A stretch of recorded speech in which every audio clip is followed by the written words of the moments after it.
తమరు కూడా అక్కడి నుంచి ఆదేశాలు ఇవ్వండి. దీని మీద చర్చ జరగాలి. మీడియా మిత్రులకు కూడా నేను అడుగుతున్నా, మీ సంఘాలు ఏవైతున్నాయో సంఘాల నాయకులను కూడా అడుగుతున్నా, ఎవరో జర్నలిస్టులు లిస్ట్ ఇవ్వండి.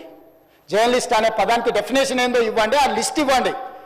ఆ లిస్టులో ఉన్నోళ్ళు ఇట్లా తప్పు చేస్తే ఏం శిక్షిస్తారో మీరు నిర్ణయించండి. ఆ లిస్టులో లేనోడు జర్నలిస్ట్ కాడు, జర్నలిస్టు కానోడిని క్రిమినల్ కిందనే చూస్తాము.